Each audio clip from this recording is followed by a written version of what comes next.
Hi everyone. This video is about the custom of reading megilot on the holidays, specifically of Megillat Ruth and Shavuot. We will talk about the berakhah, kahelet, and shirashirim. So let's begin. So there is no source in Talmud about the megilot, reading of them. Sometimes Talmud will mention some different minhagim, especially in Masechet Pesachim, where it's forbidden to do one town, forbidden to do malacha on certain days, and some malachot permitted, but it's not mentioned this type of minhag. Now, so it's when there is no halachic source like Talmud, it's getting a little bit interesting, and we will see. Now, the Mekor, the source for the minhag of reading Megillah, is Masechet Sofrim. It is important to stress that Masechet Sofrim was not accepted by, not by Rambam, not by Gaonim. They don't bring it. They were, I assume, aware of it. This Sefer was written by sages, rabbinical sages of Eretz Israel in Eretz Israel at the time of Gaonim. It's not Chazal, not Talmudic authority Sefer, and has a lot of interesting stuff that will, if you learn it, will contradict the Talmud, for example, many berakhot or other stuff. Okay, so what the blue one, what I highlighted, is what we need to from this. So let's start. Nahagam lomar ken leomra b'motza shabbatot shel adar. So people would say that it's talking about Megillah, that people would have minhag to say from beginning of Adar every minchah. When it's Shabbat would go out, part of Megillah, and Megillah would be divided in two, I guess, or three. It's only possible 2 weeks. So Motzei Shabbat, it's not doesn't mean like Aravit of when Shabbat already is out, and we're gonna see why. And but actually mincha when it's Shabbat already going to go out. Now, let's continue. Ruth b'motzei Yom Tov Rishon shel Atzeret. Ruth we divide into, first is read by minchah of first half of Ruth read by minchah of first day Atzeret, and second half on second day of Atzeret. So over here even it's clear that it's mincha because it's still Atzeret. It's just when it's holiday it's going out. Next source is Megillah, over there some Masechet Sofrim, and it's talking about reading of Megilot. It does not say that you read it for holidays, as we're gonna see some people understood it, but it's just saying Beruth ubeshir hashirim berakhah ubemegilat Esther.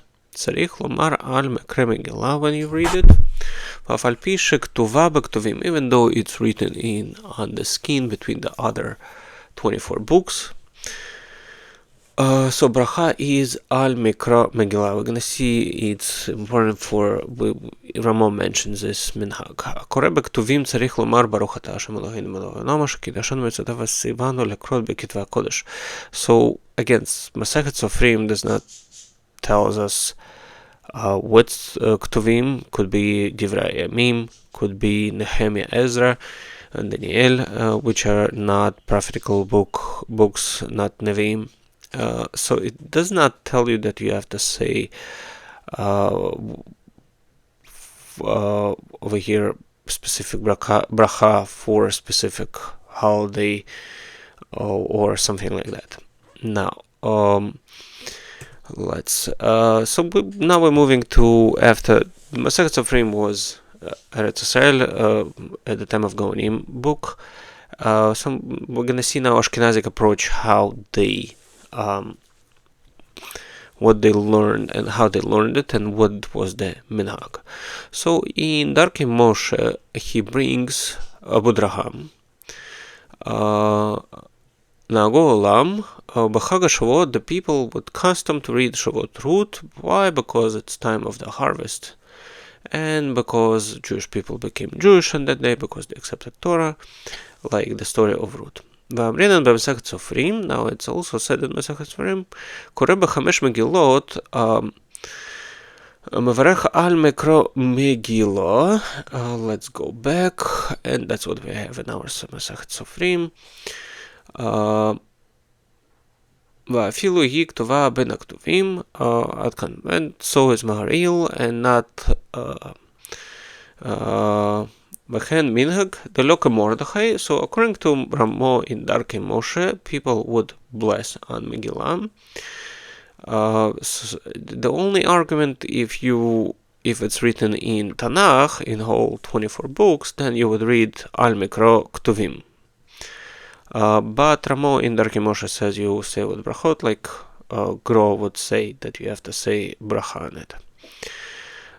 In Shulchan Aruch, he is actually changing his mind. He is bringing this Abudraham, and the reason is very simple, because at the time of Shulchan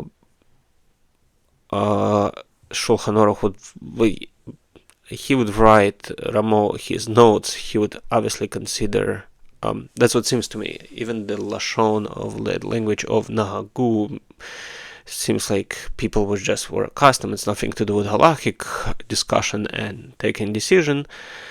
But I would assume that people not accustomed, because the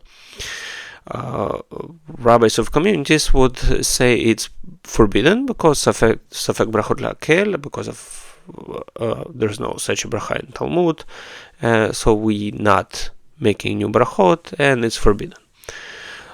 Let's continue. What would be Sephardic and Yemenite approach? So Ashkenazic approach, we read Megillah. It's part of the tefillah. It's read in the shul in the morning after Musaf, or before Musaf, I mean. So what is the Sephardic Yemenite approach? Sephardic is going to be dual. It's like old Sepharad and the nowadays Spharad. So in Sidur Rabbi Shlomo ben Natan, it does not mention. It just says that we, after Musaf, we say Azharot. First day you say mitzvot to do, and second day mitzvot not to do. There's no mention of Ruth, and so is in Sidur Cataluna. I did not bring it here, but it does not mention Megillat Ruth at all. And we're gonna see in Tiklal, which is Yemenite Sidur, is also no mentioning of Kriyat Megillah, Kriyat Ruth at all, because it's not mentioned in Talmud. And Sephardic Judaism, let's call it like that, would be strictly Talmud oriented, Talmud Bavali, and not taking minhagim that are not mentioned and were not present in the community.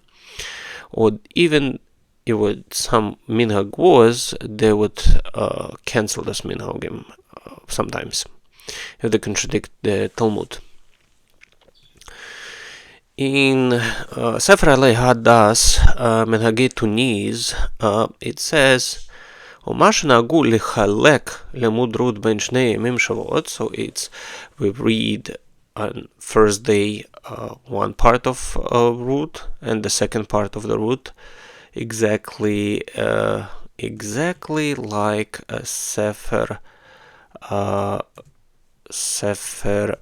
Masechet Sofrim, that we divide the book in two. In Parak Dal, this is halacha Tetzan, I think. Wow. So let's go back to our sources over here. And in Jabra, they were even learning Mishli on Shavuot, because I think Torah is like wisdom. For example, if reading Eicha was not really a custom in many communities. It was mainly Iyov and Yirmiyahu. Reading Eicha was be late minhag in some communities. And again, over here he says, he brings our Masach Safrim. Let's continue to in Yemenite Sidur in Tiklal. Over here is, this is ancient Tiklal, because few things. This is on the skin. It is still written in Arabic, so I assume it's 16th to 17th century. It has Nikud Elyon. If you're gonna see on words Aseh, Chag Shavuot, Hazeh, Na Aseh, Menakriv is it's not on the bottom Nikudot punctuation, but on top, like the old Yemenite Mesorah, and there is no mentioning. It just says with Velat Mincha, you Shari in Arabic, we start Teila David, then Kaddish, we pray 7 brachot like Shacharit, and Shlech Tzibur goes back and redavens in loud voice, and they go home. And Sam for second day, then he mentions Haftarot, but nothing about megilot. Over here is the late Tiklal. I assume it's 18 something, maybe earlier 19, but I'm not sure. It's on paper, thick paper, but it's also written in Hebrew. And Nikud is, if you can see on top right corner, is on the bottom. So he says that we Omrin en Keloheinu Kaddish. He describes the Seder. Val Israel Val Drabanan Ubarhu. It's also late minhag. Umitpalelin Tfilat Minhag. Then we Kmo Etmol. Then we daven mincha. We pray mincha like yesterday, and then we read half of the Ruth like we saw in Minhag Sepharad and Masachet Sofrim, to divide Ruth into two. Now Moshe Gavra brings over here in his book Mechkarei Sidurei Teiman very important thing, that Maharitz did not do like Sidurei Sfarad. Sidurei Sfarad would do Ruth right after Azarot. But Sidurei Sfarad who muskar miyat lachar Azarot, the piyutim, that was for Tariag Mitzvot, that would usually Ibn Gavroel would be read in Sephardi in Yemenite community, and then would be Ruth. Maharitz, he pushes Ruth after. ונהגו לקרות רות בעצרת from Mincha. What we can hear from משמע שיש לקרוא את המגילה רות לפני תפילת מנחה, פירושו כתב, ונהגו לקרות רות ממנחה. So we read it as learning. It's not takana or something. In Ashkenazic world and late Sephardic world, Ruth is almost like takana, which is not true, but it's bedmut lekriyat Rashi. It's like learning Rashi. Let's continue to next source. This is Keter Shem Tov. So his language is Madua tiknu likrot megilat Ruth, and tiknu is takana, meaning talmudic sages establish as a law to do, and obviously it's does not go with the earlier Sephardic approach, not with the Yemenite approach. It's learning, and what is my good proof that Sephardi also was like that? If you're gonna go back, you're gonna see in Sefer Alei Hadas in Minhagei Tunisia, ומה שנהגו לחלוק לימוד רות בין שני ימים טוב או שבועות, clearly you can see that is a learning, not reading. Reading would be berakhah and takana like Megilat Esther. Alright, thank you very much for listening. If you have any comments, please give you comments, what you think. If you have any sources, please provide.